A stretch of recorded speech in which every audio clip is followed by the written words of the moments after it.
送你一程。我说了，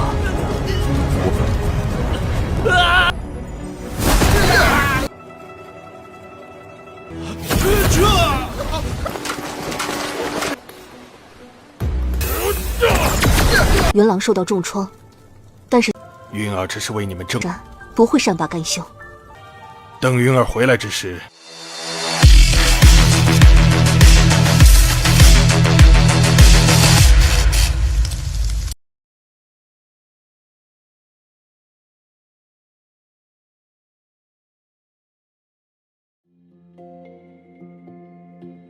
，Halo semuanya, selamat datang di Ruang Sinema. Bagaimana kabar kalian semua? Semoga selalu sehat dan baik-baik saja.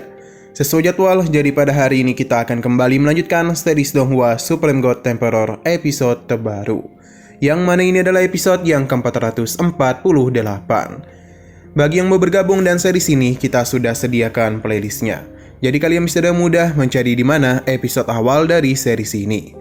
Tapi sebelum kita mulai episode terbarunya, kita akan melihat dulu apa saja yang telah terjadi pada episode sebelumnya. Tepatnya pada episode 447. Kemarin, Muyun telah menggunakan teknik yang begitu berbahaya. Sebab ketika dia menggunakan teknik tersebut, maka 3000 tahun umurnya akan dipangkas. Tapi Muyun tidaklah peduli akan hal tersebut, selama serangannya itu bisa melukai Yunlang. Tindakan Muyun berhasil menghancurkan gelombang dan kembali menggunakan roda 9 Yuan miliknya untuk bisa menyerang Yunlang. Meskipun sempat terluka, tapi rencana Muyun berjalan dengan lancar. Yunlang yang telah dilukai pun menjadi sangat murka dan dia pun menggunakan sebuah teknik untuk bisa mengurung pulau itu dan juga memberikan tekanan yang begitu luar biasa kepada Muyun. Akibat serangan tersebutlah Muyun tidak bisa bergerak.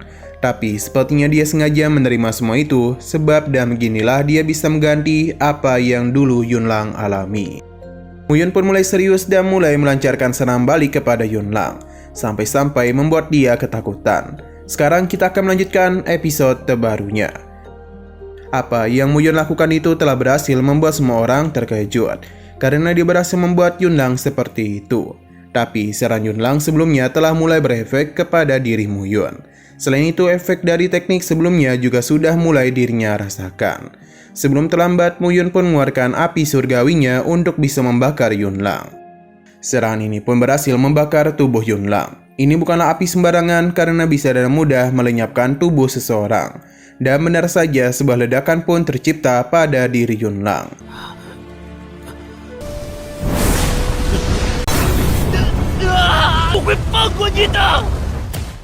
Hanya saja serangan Muyun itu cuma membakar tubuh fisik dari Xuan Tian saja. Sedangkan jiwa Yunlang masihlah bertahan. Dia pun mentertawakan Muyun karena rencana dia untuk menghabisi dirinya semuanya gagal total. Dengan menyisakan jiwanya saja, Yunlang tinggal terlahir kembali dalam kurun waktu 100 tahun. Tapi dia menyayangkan tubuh Xuan Tian karena itu sangat cocok untuk dia gunakan. Tapi semua sudah terjadi, maka ia hanya mentertawakan nasib Muyun yang sekarang. Sebab dengan kondisinya seperti ini, tidak ada yang bisa menyelamatkannya. Tapi Muyun tidak niatan untuk berhenti sampai di situ saja. Dia pun kembali menggunakan teknik tabu yang harus mengurangi rentan hidupnya lagi.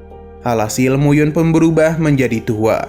Dia meminta maaf kepada adik dan kakaknya karena sepertinya ia tidak akan bertemu lagi dengan mereka. Muyun pun bangkit untuk bisa melukai Yunlang lebih parah lagi. Yunlang yang percaya diri dengan kekuatannya mulai menggunakan sebuah serangan yang mana ini adalah harta yang cukup berharga. Dia akan menggunakan tungku ini sebagai tunggangan Muyun ke alam baka. Tapi secara mengejutkan serangan itu malah menyerap diri Muyun dan hilang begitu saja. Sedangkan Yunlang kembali terbakar, padahal dia itu sudah lepas dari tubuh Xuan Tian. Ternyata ini adalah ulah dari Muyun dan bisa dikatakan ini adalah serangan terakhirnya untuk Yunlang. 不可能送你一程。我说了， Dia sudah mengatakan kalau dirinya lah yang akan menghukum Yunlang. Serangan Muyun telah berhasil melukai jiwa dari Yunlang. Tapi sepertinya ini masihlah belum bisa membuatnya meninggoy. Sebab terlihat Yunlang berhasil melarikan diri. Ayah Muyun pun segera mengejarnya. Sedangkan si Mang Yu merasa sesuatu yang buruk telah terjadi kepada suaminya. Ia pun mengingat perkataan Mo Yun mengenai dirinya yang pernah menjadi Raja Peri dan sangatlah dihormati oleh begitu banyak orang. Heling yang merasakan sesuatu mulai mendekati si Mang Yu yang tengah bersedih. Dia pun memberitahu kalau sebenarnya Mo Yun telah membuat segel rahasia hidup dan mati dengan dirinya.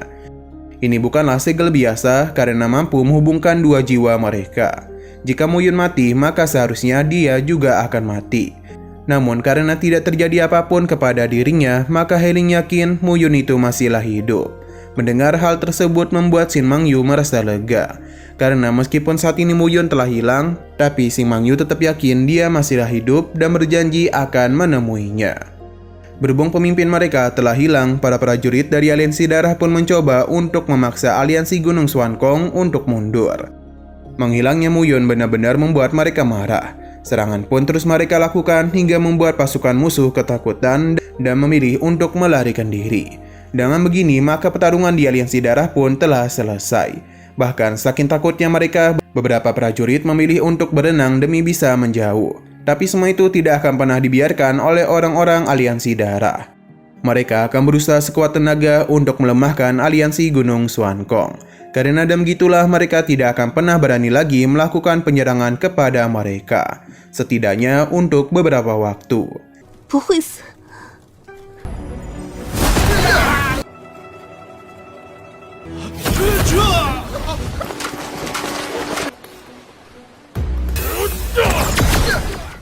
Sesaat kemudian ayah Mo Yun pun kembali. Sayangnya dia tidaklah mampu mengejar jiwa Yunlang sebab plat giok yang dia gunakan bergerak dengan begitu cepat. Ia pun menyalahkan dirinya sendiri.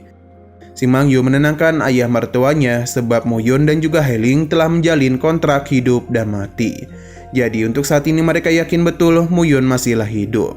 Mereka hanya perlu menangkap Yunlang saja agar bisa tahu di mana dia mengirim Mo Yun.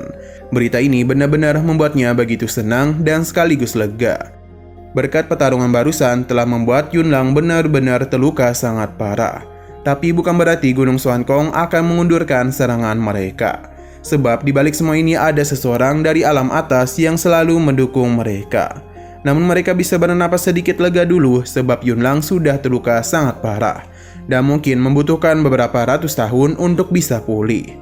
Mereka sadar betul kalau semua ini Mo Yun lakukan untuk mengulur waktu bagi mereka. Selama waktu yang telah diberikan oleh Mo Yun, maka aliansi darah harus bisa bangkit dan berjuang kembali demi bisa menjadi lebih kuat. Supaya ketika Mo Yun kembali, giliran merekalah yang akan melindunginya. 元朗受到重创，但是云儿只是为你们争。不会善罢甘休。等云儿回来之时， Shin Mang Yu paham, akan tetapi di tengah semua itu sepertinya masalah baru telah muncul. Sebab sosok yang begitu kuat tiba-tiba saja muncul dari dasar laut sambil tertawa. Kedatangannya membuat pasukan aliansi darah terkejut. Pasalnya mereka mengira ini adalah serangan dari musuh.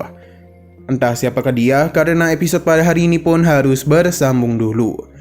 Namun sebelum kita akhiri, seperti biasa kita akan melihat preview bagian selanjutnya. Ternyata pria ini memiliki hubungan dengan Mo Yun. Bahkan dia memanggilnya sebagai saudara. Mengetahui hal tersebut membuat Shin Mang Yu menjadi begitu senang.